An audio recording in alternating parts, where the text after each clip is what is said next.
replacement sa camera GoPro.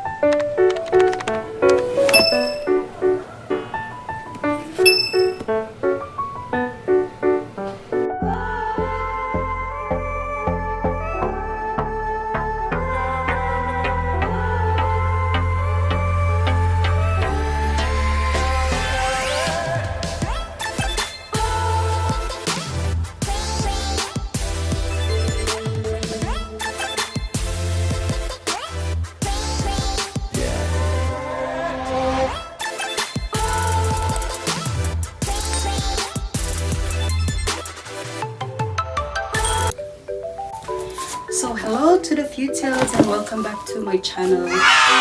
So I just received this package from GoPro na akong request for GoPro camera replacement. It's because it was damaged during my vacation in the Philippines. So I got it now. Free na jud din siya guys, the replacement. So ang camera, it's a GoPro Hero 7. Then I don't know if the same camera or upgraded. Don't check. So nag-request ko last December 21, 2022, and then they asked me the reason why I have to apply for replacement for the GoPro camera. Akong giingnan na damage siya during our outing sa pool. Gabot sa bayad diha na ko. Realize na wala na siya live. Di na siya mag-on. So, check. A few days later, I received an email from GoPro Support, the instructions how to return the damaged GoPro.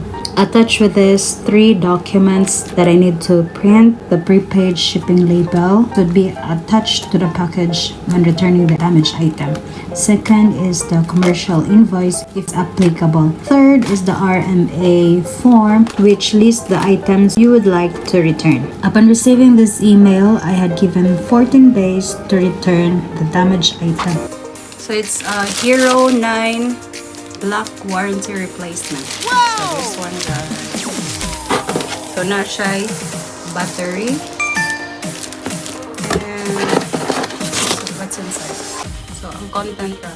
So it's Hero 9 black warranty replacement and 1 battery.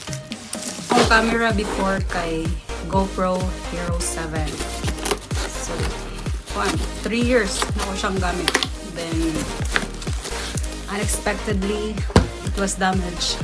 Marag na ay pag wala mo dito sa pool, marag na ay water na nasud. So siya, wala siya na-work.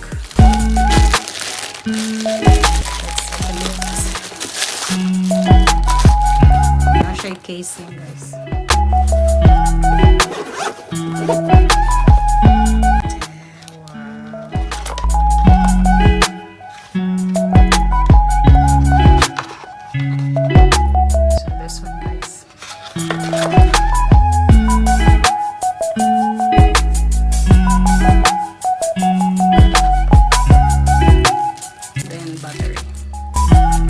Thank you GoPro for this camera.